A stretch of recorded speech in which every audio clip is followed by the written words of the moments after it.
σε όλους τους ανθρώπους που πιστεύουν σε μεταρρυθμίσεις, αποκρατικοποιήσεις, επενδύσεις.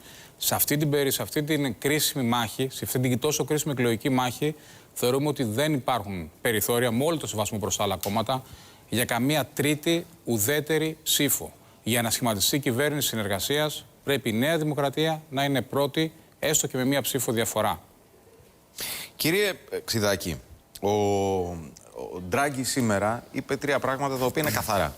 Ότι ούτως ώστε να ξεκινήσει η αγορά ελληνικών ομολόγων από την Ευρωπαϊκή Κεντρική Τράπεζα, το πρώτο βήμα του ευρωομολόγου, το οποίο σε αυτό εδώ το στούντιο το συζητάμε χρόνια τώρα, από τον κόκκινο καναπέ με την Εύα Αντωνοπούλου, θα πρέπει να ολοκληρωθούν τρία βήματα. Το πρώτο είναι να κλείσει η αξιολόγηση που έτσι επικρέμεται της Τρόικας.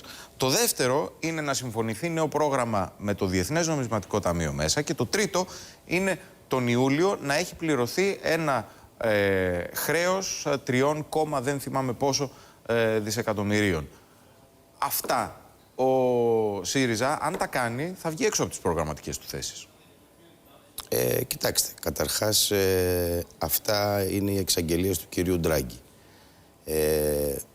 Θα γίνουν πολιτικές συζητήσεις, πολιτική διαπραγμάτευση και θα ξαναπακεταριστεί όλο αυτό το πράγμα. Είναι κάποιες προϋποθέσεις που ζητάει για την συμπερίληψη. Η συμπερίληψη σε αυτό που λέμε ποσοτική χαλάρωση, μεσοπρόθεσμα και μακροπρόθεσμα, είναι ωφέλιμα για την ελληνική οικονομία, δεν υπάρχει αμφιβολία.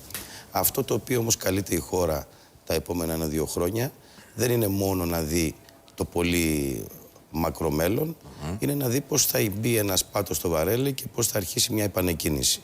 Νομίζω ότι όλα αυτά θα συζητηθούν. Ας πούμε το τρίτο σημείο που θέτει ως προϋπόθεση ο κ. Ντράγκη παραλείπει. Αποκρύπτει, ας πούμε, ότι είναι ομόλογα που τα έχει η ίδια. Δηλαδή, η ίδια η Κεντρική Τράπεζα για να σου δώσει ρευστότητα σου ζητάει απροϋπόθετα, ας πούμε, την εξοφλήσή τους. Είναι προφανές ότι ο κ. Ντράγκη παραμένει στην προηγούμενη ιστορική φάση των δανειακών συμβάσεων για ένα πράγμα το οποίο δεν μπορεί να το σηκώσει η χώρα με κανένα τρόπο και θα πρέπει να δοθεί μια ευρωπαϊκή λύση γι' αυτό, να κάτσουν οι εταίροι και να θυμηθούν ότι είναι εταίροι σε μια Ευρωπαϊκή Ομοσπονδία. Αν δεν το θυμηθούν όμως, θα το θυμηθούν. Δηλαδή αν θυμηθούν ότι δεν είναι μόνο εταίροι, είναι φορείς συμφερόντων, χρηματιστηριακών, βιομηχανικών και άλλων, τα έχουμε συζητήσει πολλές φορές. Τα έχουμε συζητήσει και θα πρέπει κάποια στιγμή η Ευρωπαϊκή Ομοσπονδία, η Ευρωπαϊκή Ένωση να θυμηθεί ότι εκτός από εκπρόσωπος συμφερόντων χρηματιστηριακών και τραπεζικών είναι και εκπρόσωπος λαών και συμφερόντων λαών. Αν δεν το θυμηθεί. Η Ευρώπη έχει βυθιστεί στον αποπληθωρισμό, βυθίζεται. Η Ελλάδα είναι η χειρότερη από όλους και στον αποπληθωρισμό και στο δημόσιο χρέος και με κάποιο τρόπο θα πρέπει αυτό να το δουν. Αν με επιτρέπετε, επιτρέψτε μου να κάνω το γύρο για να ξανάρθω, είναι λίγο μονόπολη. Θα πρέπει δηλαδή αυτό να τεθεί στο τραπέζι και να συζητηθεί.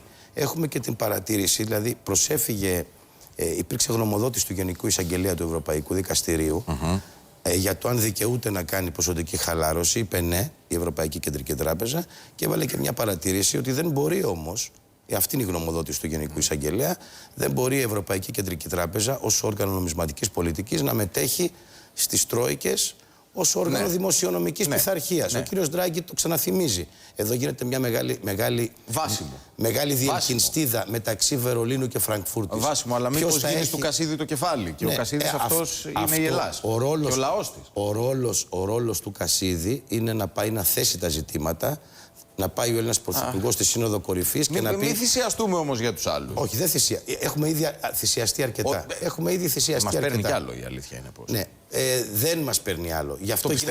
Γι' αυτό γίνεται και αυτή η τεράστια. Ότι δεν μπορεί να βρεθεί σε ακόμα πιο καθημαγμένη θέση η ελληνική κοινωνία. Γνωρίζω ότι είστε βαθύς, ενδελεχής γνώστης της ιστορίας, ούτως ώστε να αντιλαμβάνεστε ότι υπάρχουν πολλά στάδια πιο κάτω από αυτό στο οποίο βρισκόμαστε. Δεν το αντιλαμβάνομαι, δεν μπορώ να γίνω προφήτης. Και ανακοίνωση του ΣΥΡΙΖΑ, ΣΥΡΙΖΑ πριν από μία ώρα την διαβάσατε. Βεβαίως. Στην αρχή της εκπομπής. Γιατί μόλις σεβαστός αυτά που είπε ο κ. Ξιδάκης, που από δεν δέχομαι την άποψή του, πριν από μία ώρα ο ΣΥΡΙΖΑ πανηγύριζε για την απόφαση του κ. Ντράγκη και έλεγε ότι ουσιαστικά έπεσαν στο κενό όλοι οι κινδυνολόγοι. Και τώρα βλέπω μια άποψη από τον κύριο. Κινδυνολογία. Εσείς λέτε τώρα, πανηγυρίζατε πριν ο κ. Κουρλέτης πανηγύριζε Με την απόφαση του κ. Ντράγκη, ναι, εσείς τώρα λέτε ότι δεν είναι καλή η απόφαση του κ. Ντράγκη. Δεν λέω ότι δεν είναι καλή η απόφαση του κ. Ντράγκη. Λέω ότι ο κ. Ντράγκη δεν μπορεί να ασκεί δημοσιονομική πολιτική ευθέως και μόνο. Ασκεί νομισματική πολιτική που πρέπει να βοηθήσει. Επιτρέψτε μου να κάνω Εσείς κάνετε μια πολύ ρεαλιστική προσέγγιση. Βιάστηκε και πριν ο ΣΥΡΙΖΑ για να βγάλει ανακοίνωση. Γιατί διαβάσατε όλη την απόφαση από την Ευρωπαϊκή Κεντρική Τράπεζα, όπου λέει ξεκάθαρα: πρώτον, τελειώνει η αξιολόγηση. Δεύτερον, συμμετοχή δυνατού. Λοιπόν, επιτρέψτε μου να κάνω σωστά τον κύκλο, γιατί είναι άδικο προς τους καλεσμένους. Κύριε Ξιδάκη, δώστε μου σας παρακαλώ την δυνατότητα. Είναι ένα μέρος του ευρωπαϊκού θεσμού. Υπάρχουν και άλλα μέρη. Ο κύριος Βενιζέλος, έναντι του κυρίου Τσίπρα, μας έδωσε κατά την τελευταία κοινοβουλευτική σύνθεση και περίοδο στιγμές υψηλής έντασης και μαεστρίας, κανείς θα μπορούσε να πει, και ρητορικής δεινότητας και οξύτητας, στο όριο πολλές φορές της αλληλοπροσβολής με τον αρχηγό της αξιωματικής αντιπολίτευσης. Ξενίζει το να λέει τώρα ότι μπορεί να είναι Χάρι Πότερ, αλλά εγώ θα συνεργαστώ μαζί του. Κάνει τον ακροατή να πιστεύει ότι ο κύριος Βενιζέλος θέλει καλά και ντε να είναι κόμμα εξουσίας. Να έρθουμε στο πρώτο όμως σκέλος της συζήτησης, γιατί σήμερα πράγματι είναι μια ιστορική μέρα για την Ευρώπη, για τις χώρες του Νότου για τις οποίες κόπτονται ορισμένοι, και βέβαια διαπιστώνω και μια σύγχυση. Ξέρετε, ο Ντράγκη έχει και μια διελκυστίδα με το Βερολίνο, η οποία κατέληξε σε ένα συμβιβασμό. Έτσι στην Ευρώπη τα πράγματα, και αυτό καλό είναι να το καταλάβουν όλοι. Προχωράνε με συμβιβασμούς. Όμως είναι ένας προωθητικός συμβιβασμός. Τώρα, το τι είπε ο Ντράγκη δεν χρειάζεται μεταφραστεί. Είπε 3 πράγματα, σας άκουσα προηγουμένως, έτυχε να παρακολουθώ. Είναι πάρα πολύ σαφή. Πάρα πολύ σαφή για όλους, δεν χρειαζόταν να τα πει τώρα. Είναι μια κατεύθυνση την οποία η χώρα ή οποιαδήποτε κυβέρνηση, και θα έρθω τώρα στο Βενιζέλο, οφείλει να τα τηρήσει για να μπορέσουμε να βγούμε οριστικά από την κρίση. Κανείς δεν πρόκειται να σου χαρίσει λεφτά. Οι καλύτερες προϋποθέσεις είναι μέσα στην Ευρώπη, αυτή τη συντηρητική Ευρώπη. Λοιπόν, τέλος του παιχνιδιού. Τη Δευτέρα τελειώνουν όλα τα αστεία. Μπορεί κάποιοι να μιλάνε σε διπλό κοινό, δηλαδή στο ένα να κλείνουν το αριστερό μάτι λέγοντάς του ότι θα το εφαρμόσουμε το πρόγραμμα, στους άλλους το δεξί μάτι λέγοντας έλα μωρέ, τώρα εντάξει θα βρούμε μια λύση, θα βρούμε, αλλά το τι θα βρούμε το είπε ο Ντράγκη με πάρα πολύ μεγάλη σαφήνεια. Έρχομαι τώρα στο δεύτερο σκέλος. Ναι. Ναι, συνεπώς. Μια προσθήκη ενός στοιχείου. Οι αγορές διερμήνευσαν και προεξόφλησαν την κίνηση Ντράγκη. Το ελληνικό δεκαετές ομόλογο πηγαίνει στο 8%. Πέφτει. Μα και το Ιταλικό και το Πορτογαλικό φτάσανε στη μία μονάδα. Και αν δεν είχατε κάνει το μεγάλο άλμα με την προεδρική εκλογή, τα δεκαετή ομόλογα θα ήταν στη θέση τους. Τον Οκτώβριο σκαρφάλωσε. Περιμένετε. Τον Οκτώβριο σκαρφάλωσε διότι δηλώσεις του κυρίου Σαμαρά περί σκισίματος του μνημονίου έτυχαν πολύ συγκεκριμένης υποδοχής. Αλλά άμα είναι να μιλήσουμε για ομόλογα, θα ήθελα να συνεχίσουμε την συζήτηση αυτή και την Τετάρτη που έρχεται. Να δούμε που βρίσκεται. Επειδή τις παρακολουθούμε τις αγορές. Κύριε Μπίστη, με συγχωρείτε, παρακαλώ. Ναι. Κοιτάξτε, εμείς είμαστε το κόμμα που δεν έχουμε να απολογηθούμε ούτε για προγενέστερες ούτε για μεταγενέστερες τούμπες που έρχονται. Αυτό που είπαμε το 12, αυτό λέμε και τώρα. Ζητήσαμε, δεν ήταν στη μοίρα μας να είμαστε με τη Νέα Δημοκρατία, ζητήσαμε ευρύτερη συνένεση. Δεν την έδωσε ο ΣΥΡΙΖΑ και τη ζητάει τώρα εν ώψη του γεγονότος, όπως δείχνουν όλα τα πράγματα, ότι θα είναι πρώτο κόμμα. Βέβαια, όταν δεν δίνει συνένεση, δύσκολα παίρνεις. Εμείς όμως από τη δική μας πλευρά, που συγκρουστήκαμε όλο αυτό εδώ πέρα το διάστημα, είναι προφανές ότι είμαστε μια δύναμη ευθύνης. Αυτό είναι και το σύνθημά μας. Δεν πρόκειται να πούμε ότι επειδή ξέρετε εσείς κάνατε αυτά, εάν με το καλό έρθετε στη λογική, εμείς σαν κακιωμένο παιδί, σαν και εσάς πριν από 3 χρόνια, θα πούμε ότι δεν θα βάλουμε πλάτη. Συνεπώς αισθάνεστε ότι υπάρχει δυνατότητα συνεργασίας του ΠΑΣΟΚ με το ΣΥΡΙΖΑ? Αισθάνομαι ότι η πρόταση που έχουμε, και είναι πρόταση όπως ακριβώς και το 12, για κυβέρνηση δυνάμεων του δημοκρατικού τόξου με σαφή ευρωπαϊκό προσανατολισμό, που σημαίνει ότι θα μεταφράζουμε τον Ντράγκη όλοι με τον ίδιο τρόπο, εκεί είμαστε μέσα. Αλλά διευκρινίσαμε ότι δεν είναι απαραίτητο εμείς να είμαστε στην κυβέρνηση. Μπορούμε και ανοχή να δώσουμε, μπορούμε και να στηρίξουμε κλπ. Όλα όμως, κύριε Μπογδάνη, εξαρτώνται. Επανέρχομαι σε εσάς. Εδώ έχει σημασία από το ποσοστό που θα πάρουμε. Επανέρχομαι σε εσάς. Άκουγα χθες, κυρία Μοιρά, τον επικεφαλής του Ποταμιού στην συνέντευξη που έδωσε, να λέει ουσιαστικά δεν θα στηρίξουμε αυτούς που πάνε κουτουρού. Σε περίπτωση όμως που ο ΣΥΡΙΖΑ όντως πάει κουτουρού, τι θα κάνει το ποτάμι για να τον κρατήσει? Φαίνεται ότι υπάρχει σαφές φλερτ μεταξύ των δύο, επί τη ευκαιρία. Τι εννοείται τι θα κάνει αν πάει κουτουρού? Αν πάει στα κουτουρού δεν θα υπάρξει συνεργασία. Αλλά επιτρέψτε μου και εμένα ένα πρώτο σχόλιο σε σχέση με τον Ντράγκη και την εξέλιξη. Δεν χρειάζεται ούτε να μεταφράζουμε διαφορετικά τι είπε ή πώς έπραξε ο Ντράγκη, παρά να εμπιστευτούμε στην απλή αντίληψη που όλοι κατέχουμε. Τι μας είπε ο Ντράγκη? Μας είπε ότι ευρωπαϊκά λεφτά υπάρχουν, αλλά με κανόνες.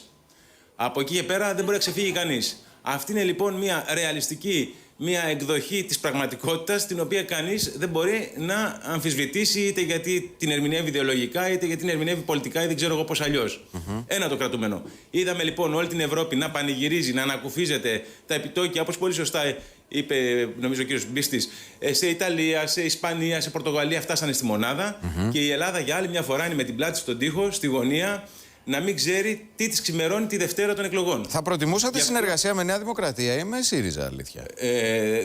Δεν τίθεται σε ζήτημα. Εσείς προσωπικά? Εγώ προσωπικά, ναι. Με εκείνους που θα ήταν σοβαροί στο τραπέζι.